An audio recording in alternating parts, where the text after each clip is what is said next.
ನಮ್ಮ ಹಳ್ಳಿ ಕಡೆಲೆಲ್ಲ ಹಸು ಎತ್ತು ಎಮ್ಮೆ ಕೋಣ ಇತ್ಯಾದಿ ಸಾಕು ಪ್ರಾಣಿಗಳನ್ನ ಮನೆಯ ಸದಸ್ಯರಂತೆ ನೋಡ್ತಾರೆ. ಕರಾವಳಿಯಲ್ಲಿ ಕಂಬಳದ ಕೋಣಗಳು ಮನೆಯ ಸದಸ್ಯ ಮಾತ್ರ ಅಲ್ಲ, ಪ್ರತಿಷ್ಠೆಯ ಸಂಕೇತ. ಗುರುದತ್ ಗಾಣಿಗರ್ ಅವರು ನಿರ್ದೇಶನ ಮಾಡಿ ಪ್ರಜ್ವಲ್ ದೇವರಾಜ್, ರಾಜ್ ಬಿ ಶೆಟ್ಟಿ ಮಿತ್ರರಂತಹ ಕಲಾವಿದರು ನಟಿಸಿರುವ ಸಿನಿಮಾ ಕರಾವಳಿ. ಇಲ್ಲಿ ನನ್ನನ್ನ ಇಂಪ್ರೆಸ್ ಮಾಡಿದ್ದು ಇದರ ಸಿನಿಮಾಟೋಗ್ರಫಿ ಮತ್ತೆ ವಿಜುವಲ್ಸ್. ಕರಾವಳಿಯ ಅದ್ಭುತ ನೈಸರ್ಗಿಕ ವಾತಾವರಣ ಡಿಒಪಿ ಅಭಿಮನ್ಯು ಸದಾನಂದನ್ ರವರು ಅದ್ಭುತವಾಗಿ ಸೆರೆ ಹಿಡಿದಿದ್ದಾರೆ. ಕಂಬಳದ ಸನ್ನಿವೇಶ, ಮಳೆ, ಹಾಡುಗಳಲ್ಲಿರುವ ವಿಜುವಲ್ಸ್ ಚೆನ್ನಾಗಿದೆ.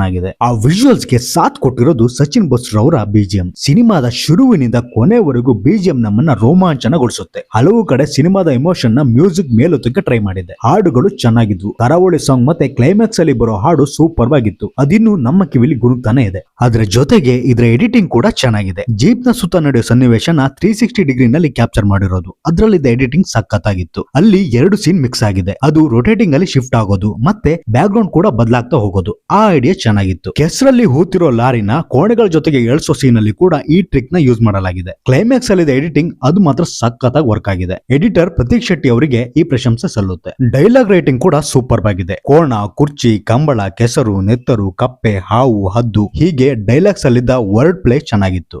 ಮಹಾಬಲ ಆಗಿ ಮಿತ್ರ ಅವರ ಆಕ್ಟಿಂಗ್ ಇಲ್ಲಿ ಹೈಲೈಟ್ ಅಂತ ಹೇಳ್ಬಹುದು. ಧನರಾಜ್ ಆಗಿ ಪ್ರಜ್ವಲ್ ದೇವರಾಜ್, ಮಹಾವೀರ್ ಆಗಿ ರಾಜ್ ಬಿ ಶೆಟ್ಟಿ, ಹಾಗೆ ರಮೇಶ್ ಇಂದ್ರ ಅವರು ತಮ್ಮ ಪಾತ್ರಕ್ಕೆ ನ್ಯಾಯ ಕೊಟ್ಟಿದ್ದಾರೆ ಅಂತ ಹೇಳ್ಬಹುದು. ಒಂದು ಕುರ್ಚಿಗಾಗಿ ನಡೆಯುವ ಕಂಬಳದ ಯುದ್ಧದಲ್ಲಿ ನಿಜವಾಗ್ಲೂ ಗೆದ್ದವ್ರು ಯಾರು, ಸೋತವ್ರು ಯಾರು, ಸತ್ತವ್ರು ಯಾರು, ಸಾಯ್ಬೇಕಾದವ್ರು ಯಾರು, ಈ ಪ್ರಶ್ನೆಯಾಗಿ ಉಳಿಯುತ್ತೆ. ಇದು ಟೆಕ್ನಿಕಲಿ ಸಖತ್ತಾಗಿರೋ ಸಿನಿಮಾ. ಕಥೆಯ ವಿಚಾರಕ್ಕೆ ಬಂದ್ರೆ ಕಂಬಳ ಬಿಟ್ರೆ ಹೊಸತನ ಅಂತ ಏನೂ ಇರಲಿಲ್ಲ. ಪ್ರಜ್ವಲ್ ದೇವರಾಜ್ ಅವರ ಎಂಟ್ರಿ ಸಖತ್ತಾಗಿತ್ತು. ನಂತರ ಇದು ಆಕ್ಷನ್ ಅಷ್ಟಕ್ಕಷ್ಟೇ. ಮತ್ತೆ ಹಳೆ ರೂಟ್ ನೇ ಆಕ್ಷನ್ ನಲ್ಲಿ ತಗೊಂಡಿದ್ದಾರೆ. ಲವ್ ಸ್ಟೋರಿ ಅಂತೂ ಅನ್ವಾಂಟೆಡ್ ಅನ್ನಿಸ್ತು. ಅದು ಕನೆಕ್ಟ್ ಕೂಡ ಆಗ್ಲಿಲ್ಲ.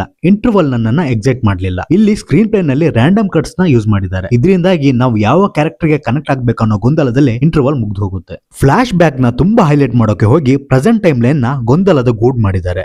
ಕೋಣ ಕಡಿಯೋಕೆ ಯೂಸ್ ಮಾಡಿರೋ ಕತ್ತಿ ಬಹಳ ಚಿಕ್ಕದಾಯ್ತು. ಆಕ್ಷನ್ ಸೀನ್ ಗಳಲ್ಲಿ ಕೆಲವೊಂದು ಲಾಜಿಕ್ ಮಿಸ್ ಆಗುತ್ತೆ. ಕಂಬಳದ ಕೋಣದ ಓಟ ಸುಲಭದ ಆಟ ಅಲ್ಲ. ಅದನ್ನ ಅಥೆಂಟಿಕ್ ಆಗಿ ತರೋಕೆ ಪ್ರಯತ್ನ ಪಟ್ಟಿದ್ದಾರೆ. ಒಂದು ಒಳ್ಳೆ ಅಟೆಂಪ್ಟ್ ಇರೋ ಕನ್ನಡ ಸಿನಿಮಾನ ನೋಡ್ತೀನಿ ಅನ್ನೋರಿಗೆ ಇದು ಗ್ರೀನ್ ಸಿಗ್ನಲ್. ಸಿನಿಮಾದ ಕತೆ, ಸ್ಕ್ರೀನ್ ಪ್ಲೇ ಎಲ್ಲ ಚೆನ್ನಾಗಿರ್ಬೇಕು, ಅದ್ಭುತವಾಗಿರ್ಬೇಕು, ಎಲ್ಲೂ ಬೋರ್ ಆಗ್ಬಾರ್ದು, ಪ್ರೆಡಿಕ್ಟೇಬಲ್ ಆಗ್ಬಾರ್ದು ಅನ್ನೋರಿಗೆ ಇದು ರೆಡ್ ಸಿಗ್ನಲ್.